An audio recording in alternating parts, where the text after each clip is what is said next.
It's very possible that these guys are going to see you on the finger or see you on the tarmac, and it could spook them if they are carrying. These searches are a key element in detecting and deterring people who may be trying to bring drugs across the border. Steve, then we should actually work back from the aircraft as well then, because if they get cold feet, it could be actually coming down the finger. Very possible. Okay, so everyone happy with that? The team, who are well trained in body language, observe passengers as they come off the plane. And once the passengers have disembarked, inside the aircraft, every nook and cranny is examined as the plane search begins. The detector dog does the first run through the plane. He has alerted the customs aircraft search team to a row of seats in economy. Officers check the area and find a small plastic bag in the seat pocket containing some sort of substance.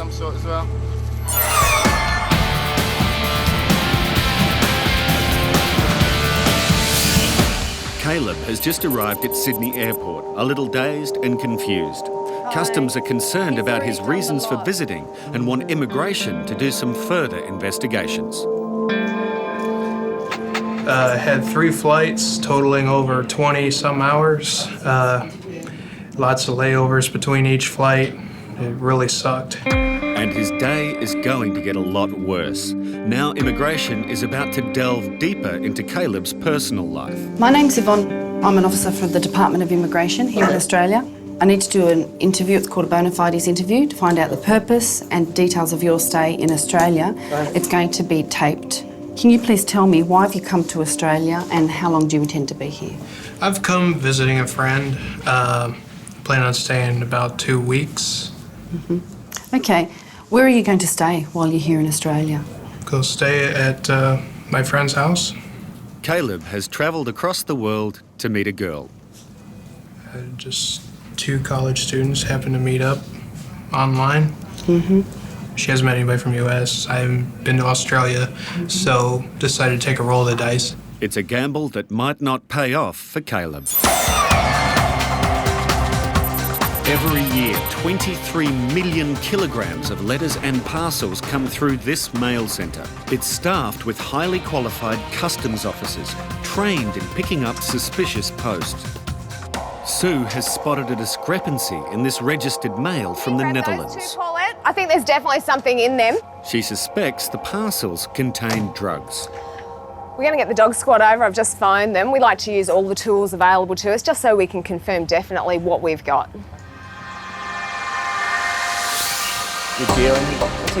Watch how detector dog Gloria reacts to the scent she's picked up from the parcel. Good dog. Oh, good girl, Gloria, you found it. Good dog.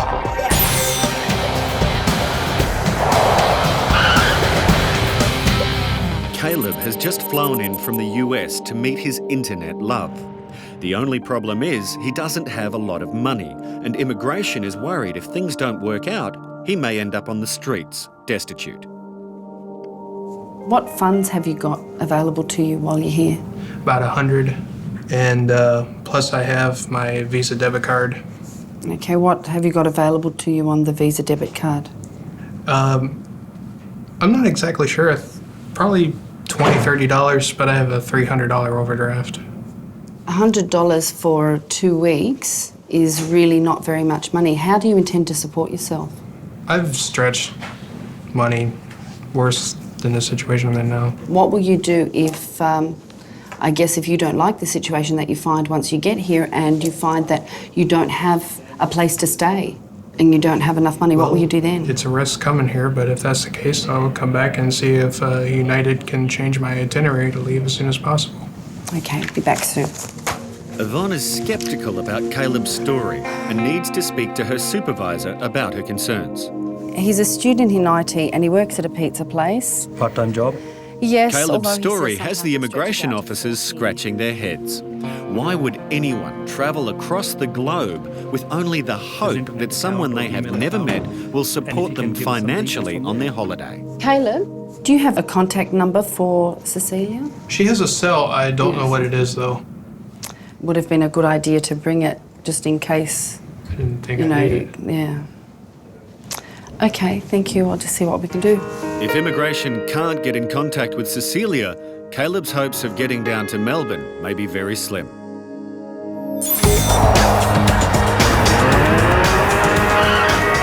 Quarantine officers working the nothing to declare X-ray bench have discovered something suspicious in the luggage of this passenger returning from China. Okay, we've got something organic in the middle of the big parcel, and it looks like it may be concealed, so we're just going to take a look at it. Can you open that bag, please? Open that bag. Open it. Okay, this looks like there's something on the X-ray that's been concealed inside the blanket, something organic. So we're just seeing, it also look like there may be cigarettes concealed, but we're worried about organic matter. Oh, look. My God, what is it? In Melbourne, Thai Airways Flight 993 from Bangkok has touched down on schedule. One of its passengers has arrived with an unusual travelling companion. It's a king cobra, so we're just trying to ascertain whether it is actually protected or not, and if we can release it back to him. So just to give you a look at it. This snake is a native of Southeast Asia, and although it's not alive, we still have strict import laws regarding wildlife, dead or alive. But that's a surprise to Andre, who simply saw it as a fashion statement. My friend's a fashion designer, so I thought I'd get him the material so he could make what he wanted out of it. I mean, they sell belts and all sorts of things. So, I mean, you know, those things Red Diamond doesn't in Bangkok. And I don't know if it's a protected species in Thailand because they're everywhere. So it's kind of weird. We should be informed of this. I mean, you know, it's a waste of my money and time to try and find a good skin. Yeah. Officers must now determine if this snake is a protected species. As a thorough search of the plane continues, officers have already found one suspicious item. I'm not sure at this stage. We'll put it in the itemizer. We'll get a reading up and see if we can establish what it may be. This stage we've got one tablet inside as well by the looks of it. Not entirely sure what it is at this point. If it is illegal, then Customs will want to talk to the passengers who sat in that row before they leave the airport. So Steve heads down to the Customs hall to drug test it. The end flight? Yeah. Okay, on the alert we had? Yeah, if you can itemizer for us. I'm not concerned what that orange thing is. The first test is negative, so they retry.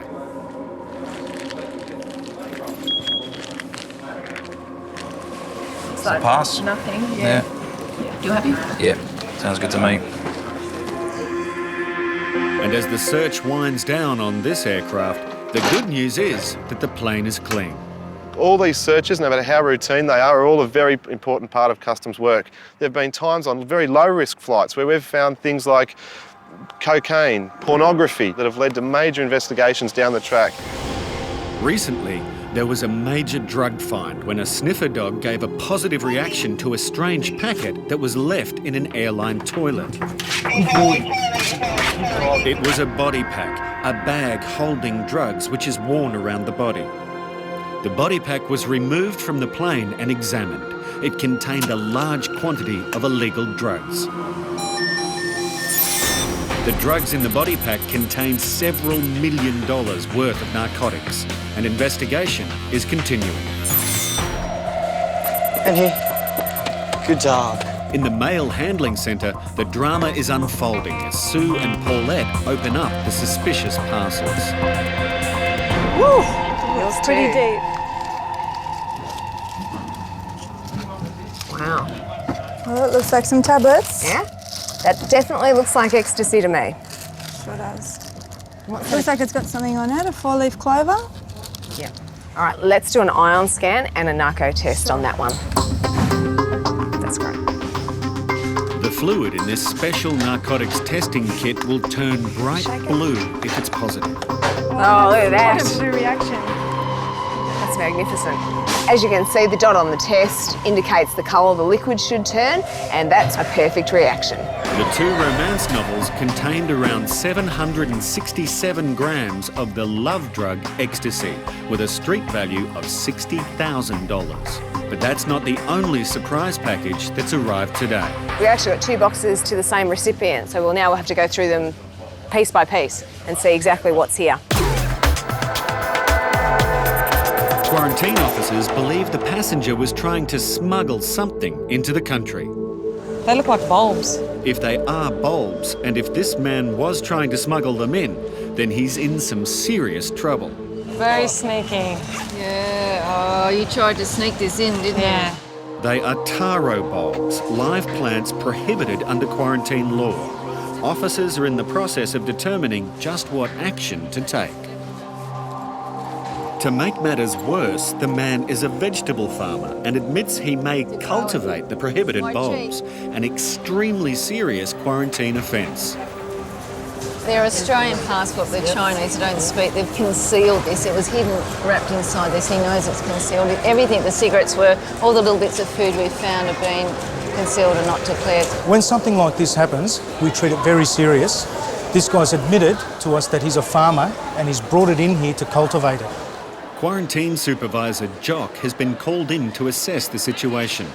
Firstly, he determines whether the passenger, an Australian citizen, makes a habit of flouting quarantine law. Could you just explain to him on the seriousness of what it is and why we've got to keep the material, and we'll give him a formal caution? Then there's the issue of smuggling. But what about that it was obviously concealed? That doesn't... It is very hard to make the accusation of concealment because anyone can pack material like this in a way that protects the material. The man is given a written warning, which explains that he'll be in the system for the next time. If this guy tries something like this again, he won't be so lucky. It could actually lead to a prosecution, $60,000 fine, or possible imprisonment. The taro bulbs were seized because they can carry a variety of diseases which can cause immense problems for Australian potato and tomato farmers.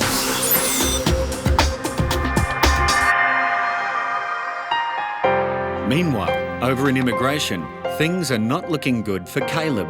He is stuck in Sydney and officers won't let him go until they speak with his internet love, Cecilia. Question. Yeah? Since originally she planned on meeting me at the United terminal over in Melbourne, couldn't you just call the counter over there and ask somebody? Is that where you arranged as a meeting point? Yes. I don't know if she knows about my new flight that I'm probably missed also doing all this. Okay. But all right, well, I'll give that a try then. Okay, the United counter at Melbourne Airport. Yes, hello Rory, this is Yvonne calling from Immigration at Sydney Airport.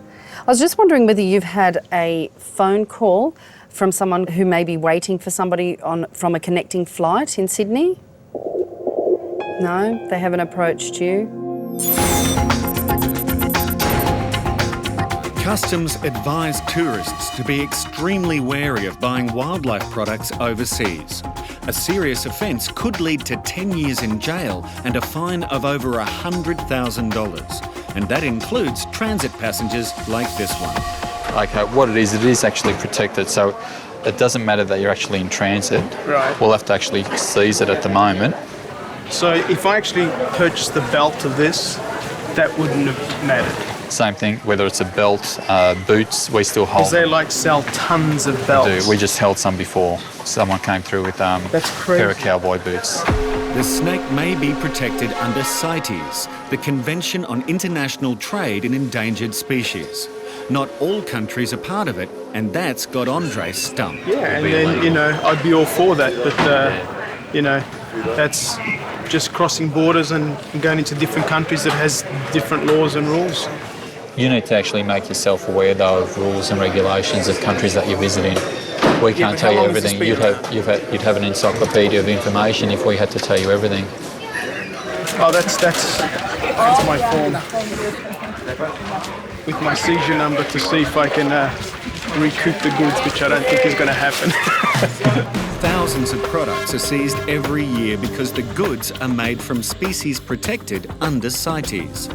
Goods include animal skins, ivory and coral souvenirs. The snakeskin was confiscated because king cobras are a protected species.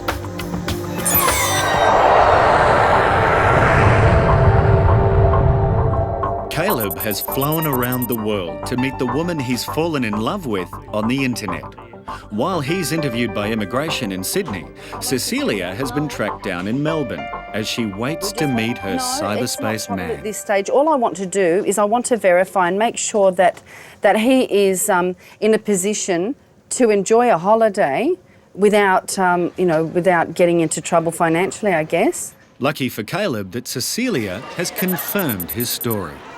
I met him over the internet about 2 years ago. We started emailing each other, and at the beginning of this year, he asked me for my number. I gave it to him and he called me, and we've been chatting on the phone ever since. But Yvonne still has her concerns. What happens if this doesn't work out? What happens if they're not happy with each other and Caleb's left walking the streets of Melbourne with no money? Tell her he doesn't have money beyond basically a day.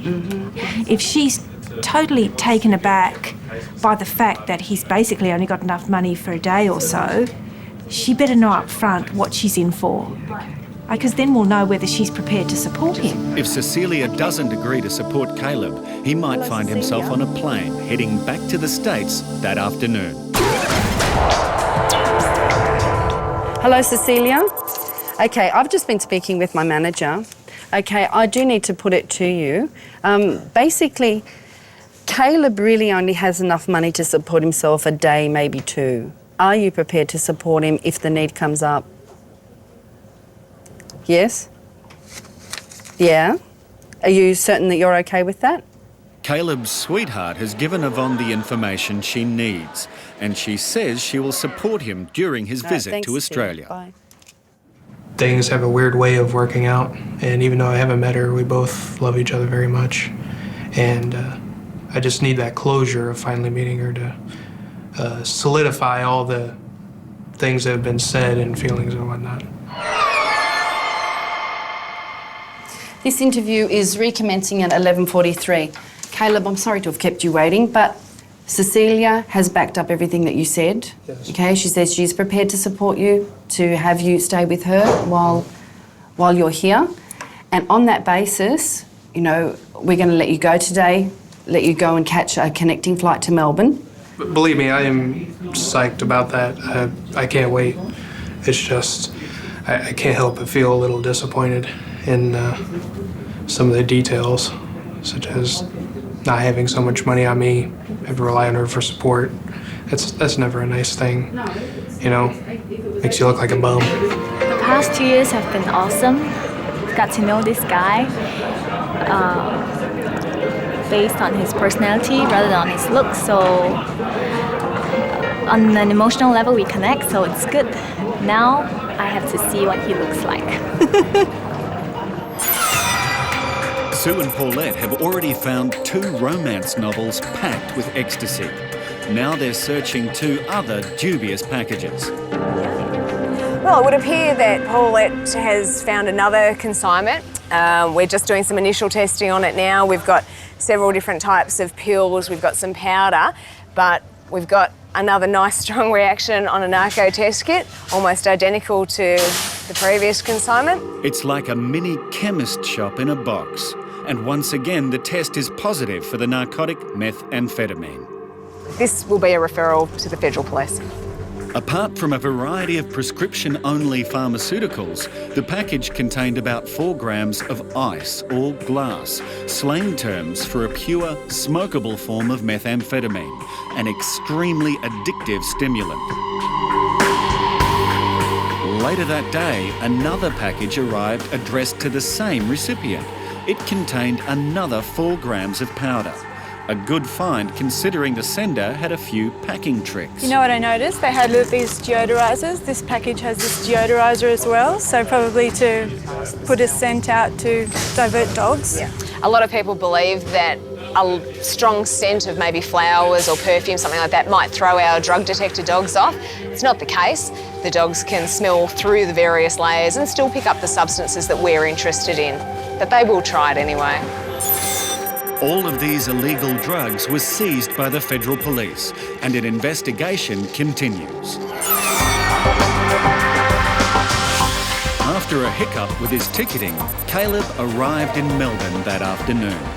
Although he was 6 hours late, Cecilia is still waiting for him. I'm meeting a person I've never met after all. All I have is a fuzzy picture of him, so if anything, he's gonna have to spot me first. But I don't know how to react when he comes walking out through that gate. It's gonna be so surreal. Hi. Hi. How are you? I'm great. How are you? Oh, good. Are you tired? I'm beyond tired, half dead. Okay, let's get back home.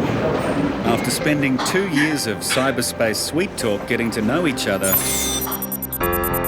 it didn't take long for a crash to occur.